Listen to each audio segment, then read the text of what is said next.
Welcome to the deep dive. Today, we're plunging into something, well, pretty fascinating. It's an unconventional way to look at success, maybe even a bit counterintuitive, pulled from the playbook of a real estate and media mogul. We're talking someone who apparently hit a $50 million net worth after being broke at 21. Yeah, and the big question we're digging into for you is this.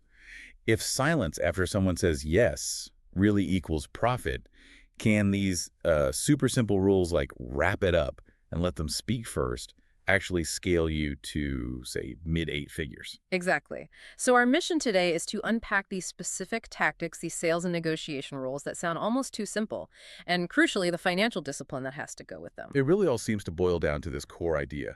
Say less, close fast. Sounds easy, but maybe it isn't. Okay, so let's get into these rules. They're described as street-tested, right? Forged in the real world, not some textbook. What's the first big one? The sales rule. The first one is just wrap it up, don't talk past the sale. Straightforward. You get the yes, you stop. Period. Stop talking completely. That's the idea. And the negotiation rule is just as direct. Don't negotiate against yourself. Listen first. The classic 2 ears, 1 mouth ratio, but applied ruthlessly in business. Okay, I have to admit, I can relate to the talking past the sale thing. You get excited, you want to keep adding value, but why is that bad? What's the psychology behind shutting up after the yes? Well, it's often anxiety, right? Or maybe wanting to feel like you really earned it. But over-talking after commitment, it can backfire. It subtly erodes the value, maybe makes the buyer rethink things. It introduces doubt. Exactly. You might reveal your own nervousness, give away something you didn't need to, or just complicate what was already a done deal.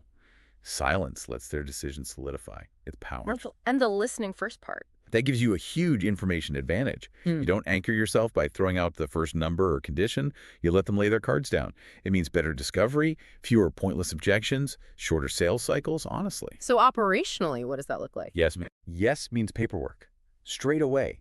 Maybe using pre-written scripts for the close, even literally counting seconds of silence in your head so you don't jump back in. We actually found a great example of this. Viewer A, a young condo consultant, 27 years old, he apparently lost a deal, a buyer ready to sign because he kept pitching add-ons after the yes. Talking past the sale. Classic. Right. But then he learned, he put in this 3-step close, confirm the yes, get the contract going, stay quiet, then outline next steps. His big takeaway was procedure beats patter, silent signature handoff saved the deal. Procedure beats patter. I like that. And looking at that, it kind of reminded me, like, this idea isn't entirely new. Is it like drawing answers out instead of just talking at people? No, not at all. It absolutely echoes things like, well, the Socratic method, guiding people to their own yes rather than beating them over the head with your points.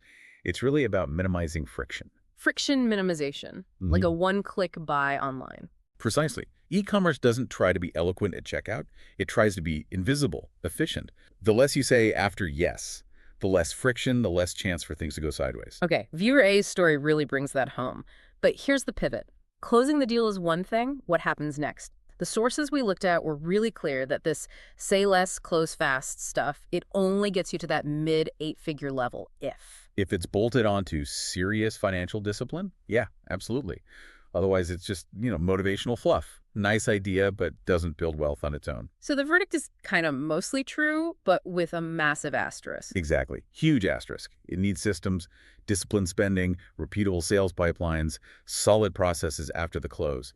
Without that structure, the quick close doesn't mean much long term. Makes sense. What's the point of closing fast if the money just leaks out? This mogul apparently lives by hands out of pockets, talks about specific no-spend rules, weekly cash flow reviews. Like a hawk, yeah. And that pay yourself first rule being non-negotiable.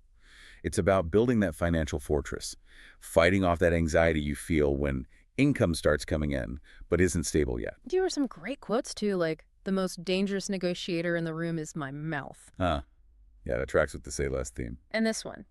10 seconds of silence after yes is the sound of money clearing. Powerful imagery. It really connects the sales tactic directly to the financial outcome. And finally, first tool of the wealthy. A pen for signatures, not shopping. It connects back to ancient wisdom too, right? Proverbs on measured speech, even Roman merchants. Yeah. Let the market speak on price. Let the contract speak for the merchant. It's about letting the structure, the agreement, do the talking once it's made. So it's about discipline in speech and spending.